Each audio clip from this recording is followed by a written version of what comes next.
With interest rates now reaching 8%, many homebuyers feel another knockout punch has come their way, and home affordability has knocked them out of the market completely.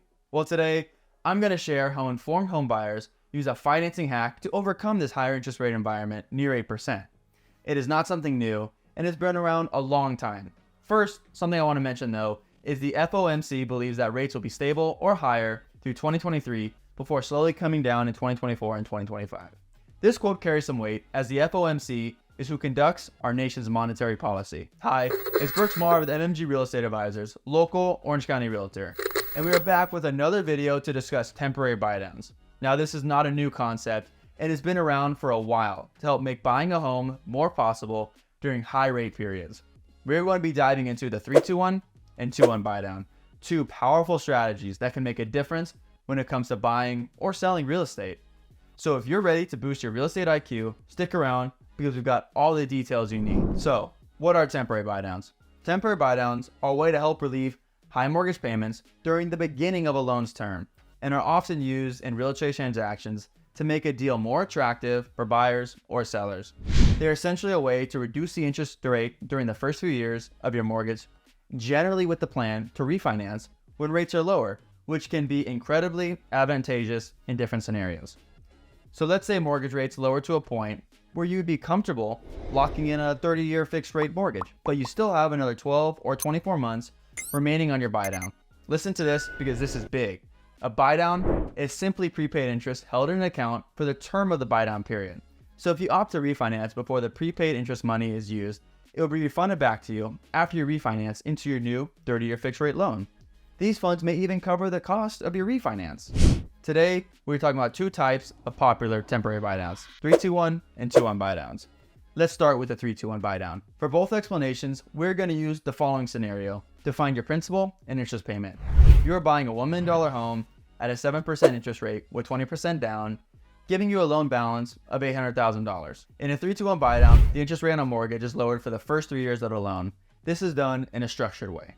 The interest rate is reduced by 3% in the first year, 2% in the second year, and 1% in the third year. For instance, if you have a 7% interest rate with a 3-2-1 buydown, your rate in the first year would be 4%, 7 minus 3, and your monthly principal and interest payment would be $3,819.32. The second year at 5%, and your monthly payment would be $4,294.57. In the third year at 6%, your monthly payment would be $4,796.40 before returning to the actual note rate of 7% for years 4 through 30, where your payment would be $5,322.42.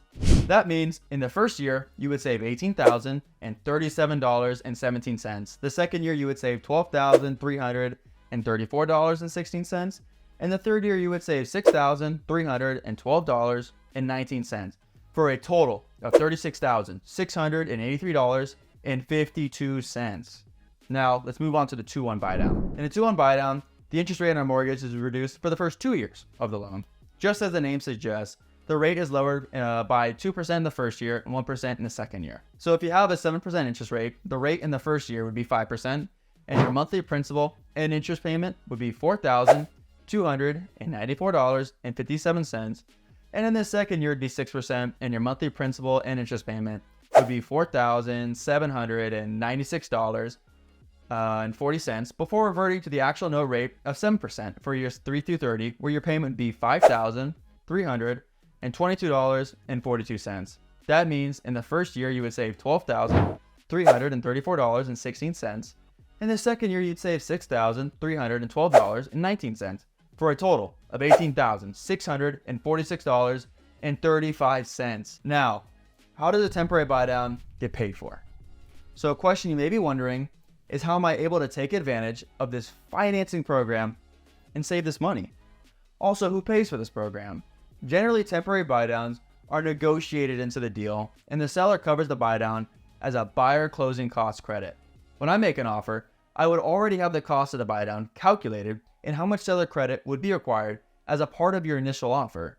The negotiated purchase price will generally reflect the seller credits you're asking for. So buyers, it's pretty clear. A temporary buydown expands your affordability when rates are up, or when there will be an immediate expense for some needed updates to a home. The temporary buydown provides some payment relief in the beginning to help you ease into the cost of any needed home improvements, or just give you some payment relief during this high interest rate environment. If you can find a seller willing to consider a deal with a temporary buydown, it's truly a win-win.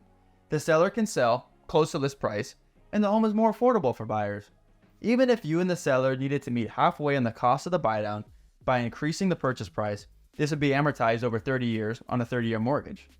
Also, something to think about is most people aren't even in their first home for 30 years. So if this is going to be your first home, remember that. Now, some things to keep in mind. To qualify for a temporary buydown, you do need to qualify at the note rate, which in our example was 7%. These guidelines are put in place to protect home buyers from undue hardships and predatory lending. This also helps to ensure stability in the housing market. Lending standards are much stricter today, and this is truly for the best. Quick disclaimer, everything in this video is informational. Always check with a licensed lender before making any decisions. In today's market, creative financing is necessary, and working with trusted lenders is critical. If you don't have one, we're connected with plenty and would be happy to help you. If you have any questions about anything said in this video or something you read online, feel free to drop a comment or give us a call, text, shoot us an email. We are here to help you navigate the home buying or home selling process and be a trusted resource you can rely on. If you feel there's someone you know who can benefit from this information, give it a share. And until next time, thanks for watching, and we'll see you on the next video.